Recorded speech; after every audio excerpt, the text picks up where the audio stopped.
Crooner Radio présente Fly Me to the Brands. avec l'Union des marques chaque lundi du mois. 7h45, 19h45. Notre invitée du mois est Nathalie Gonzalez, directrice de la communication et du marketing de Nespresso. Bonjour Nathalie Gonzalez. Bonjour, ravi de vous retrouver. C'est notre deuxième rendez-vous du mois et on est toujours aussi enjoué. Et comment ? Parce que on va pas parler de chiffres, on va pas parler de performance, on va pas parler de marque, puisqu'on est dans l'univers Nespresso, en musique et en images, c'est tellement facile. On peut même parler de scénario de film. Alors voici le scénario. On entre dans une boutique Nespresso, Nathalie, c'est un film. On rentre comme dans une bijouterie. On rentre comme dans une bijouterie, vous avez raison, on rentre aussi comme dans une épicerie fine, un endroit où on a envie de laisser déguster tous les types de cafés que Nespresso propose. Maintenant, on peut aussi choisir soi-même ses cafés si on en a envie et puis partir à toute vitesse quand on est pressé. On peut soit passer 20 minutes avec nous, soit 5. C'est la liberté de nos clients qui veut ça.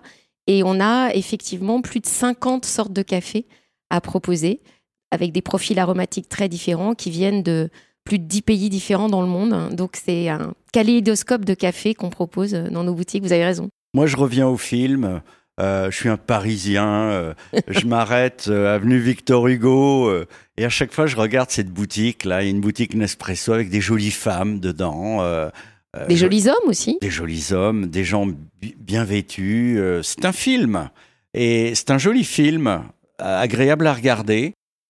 C'est plutôt, j'ai envie de dire, l'attention qu'on porte à nos clients parce que le café, c'est toujours un moment un peu exceptionnel, même si on le vit tous les jours. Tous les jours, on a envie de boire du bon café, mais c'est toujours une espèce de moment d'émotion assez intense. Et on a la chance d'avoir des équipes formidables dans les boutiques, qui sont des gens qui sont formés très longuement à la dégustation du café, qui sont charmants au moins autant par leur âme que par le reste, et qui sont des vrais fans de café. Et c'est ce dont on a envie dans nos boutiques. Alors moi, je suis toujours avenue Victor Hugo, et quand je passe devant la boutique, je vois Georges Clooney dans la boutique. D'ailleurs, je vous propose de l'écouter, un extrait de la BO du film Ocean's 11. The vault at the Bellagio.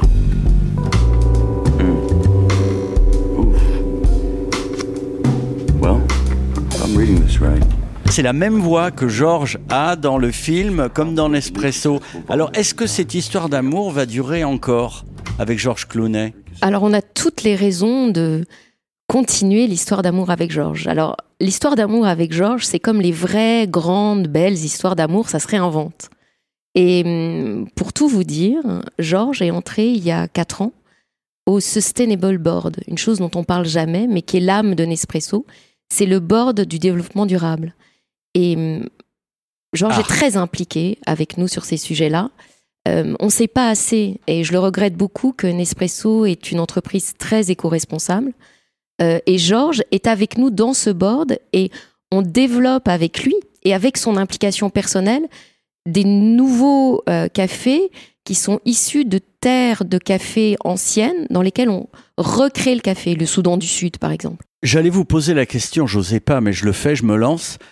Toutes ces petites dosettes là en fer, est-ce que ça c'est éco-responsable ? Alors, aussi contre-intuitif que ça puisse paraître, c'est extrêmement éco-responsable. Pour une simple et bonne raison, ça se comprend en 2 secondes quand on prend le temps finalement. D'abord, c'est de l'aluminium. D'accord. Et l'aluminium, c'est comme le verre des bons vins. C'est recyclable, 100% recyclable, et c'est surtout recyclable à l'infini. C'est très rare, il y a très peu de matériaux qui sont recyclables à l'infini, qui ne s'abîment pas. En fait, il suffit de mettre ces capsules et puis les autres choses en aluminium de France dans la 2e poubelle. Oui. Voilà. La jaune. La jaune, dans la fameuse poubelle jaune. Et quand on fait ça, ce petit geste citoyen, à ce moment-là, l'ensemble de ces produits-là est 100% recyclé. Et puis l'autre chose magique des petites doses, c'est qu'en fait, ça fait qu'on gaspille pas un produit qui vient de très très loin, qui est le café. Oui, et le bilan carbone rare, du café, il est avant tout lié à sa production, à son transport. Donc en le gaspillant pas, en fait, on a un bilan carbone qui est plus bas pour une dosette de café que pour un café filtre utilisé classiquement. Donc en fait, c'est fou comme situation, c'est un peu contre-intuitif, mais c'est éminemment éco-responsable de boire du café en dosette. Merci pour cette réponse. Et dans le 3e épisode, on parlera également des qualités des cafés, parce que ça compte. Mais on continue, si vous le voulez bien, avec le cinéma. On écoute un autre son relatif à Nespresso avec John Malkovich. Ah, j'adore. Hello, George. Where am I? Make an educated guess. Oh, it must be a mistake. We don't make mistakes. Ever. No. See, it's not my time.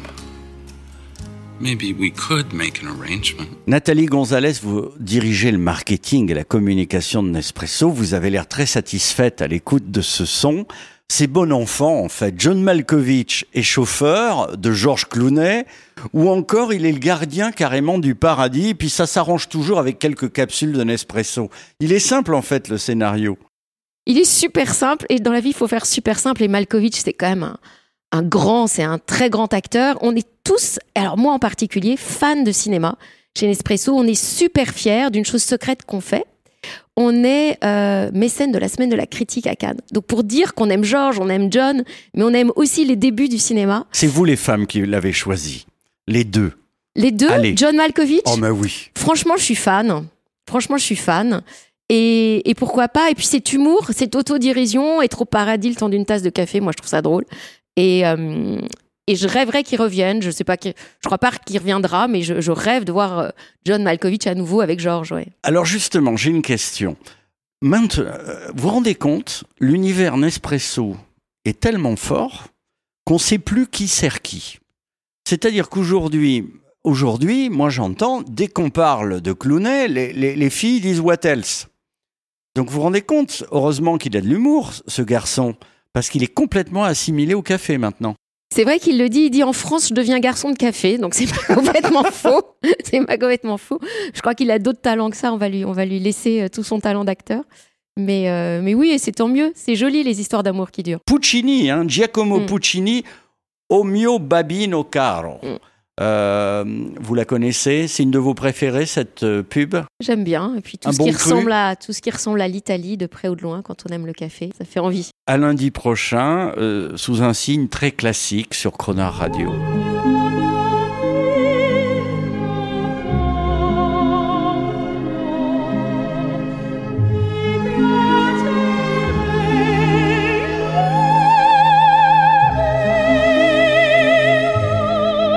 Retrouvez Fly Me to the Browns lundi prochain 7h45 et 19h45 en compagnie de Nathalie Gonzalez, directrice de la communication et du marketing de Nespresso, et l'intégralité de cette interview sur le cronerradio.fr.